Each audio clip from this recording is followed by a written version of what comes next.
degree is not in mathematics. I can do that one. So there's absolutely everything. And then of course we do picture dictations. Do you do picture dictations with your kids? Yeah. Do you? What is a picture dictation? It's drawing a picture.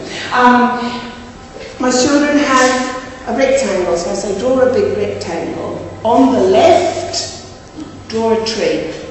In the middle, draw a circle. On the right, and I wave my hands because in the beginning they don't know the words, draw a, and then I say colour the circle pink. I don't have pink. Steal her pink. So simply drawing a picture as opposed to writing a word. What's in the picture? What's in the middle? A glass. What's on the left? Plate. What's on the right? Oh, okay. What's not on the table? Food. Yeah, it's lunchtime. And it's not pizza, children. We don't use our hands. Knife, fork, and spoon. This comes from a new book by ELI, which is called Pandy the Panda for 3, 4 and 5-year-olds, and it's got lots of little exercises where the children have to do things. I am not a great fan of colour in. I don't mind a little colouring in quickly, but I don't like colour in because it's a waste of time. And you get, I'm going to use you again, a little pernickety child. I've gone outside the circle, it's destroyed it. So, go home and do that and annoy your mother and not me. Nice, simple pictures, which I like. Ellie also has another thing I love, which are the picture dictionaries. They have these ones, Lexis-based, which are absolutely lovely for practicing vocabulary, because that's often the biggest problem that we have. I do my shapes, and then I say, what's missing? Stop. God, you guys are good. I tried to trick you. We do dictations Tracey style, drawing pictures. We do Chinese whispers, picking 2 words which are similar. So half the class will get mouse, half the class will get house. The last person has to come to the board and draw it,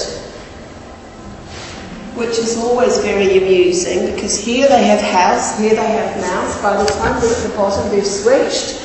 They come up, and I love it. I love it. I do dictations where I say jump 2 or jump 3. So they have to come up and do it, the last person at the end. Problems with pronunciation. In Italy it's tree and 3. And of course the last child who comes up, I have to jump a tree. I don't think that's right. Okay, so I like little dictations which are nice and simple. Or you can do anagrams. Okay, this is not for 3, 4 and 5-year-olds. I'm well aware of that. I have to be at least 7 or 8 before they can do these things.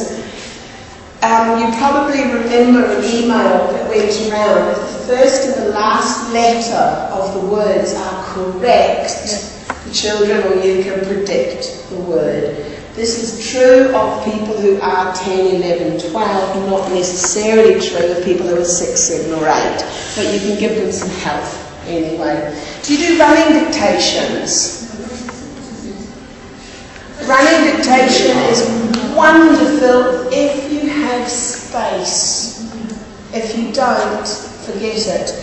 Basically, the dictation I put here on the wall or there, and the children, I do it in pairs, okay, 2s, maximum 3s. One child has to run, memorize, run back and dictate to the child what they have to write. It's a good exercise when it's horrible weather, which never happens in Poland. Oh, not while I'm here. I mean, what happened? It's wonderful. It's only good if you've got space. If you've got no space, it's not a very good idea. Yeah, I said, or walking dictation. Walking only works from a teacher's point of view, not from a student's point of view. I love kids. Okay, if you need help, if you're sitting there at home one day thinking, I'd kind of like to do something new with my children. I can't strangle them, it's against the law. I can't throw knives at them, that's also against the law. What can I do? You can go. Do you have a centre in the town where you live where you can get help? A teacher sort of group? No, it's weird. Some, I mean, in Italy they have a few teacher centres where the teachers meet and talk. Some, you know that wonderful number, some. If you don't find a friend, do you still have friends? Oh, no. I don't mean that horribly, but my friend, when I first started teaching, because when I first started teaching I had 0 materials, and I mean 0. I had to make these myself. I had to make these, the flashcards, myself.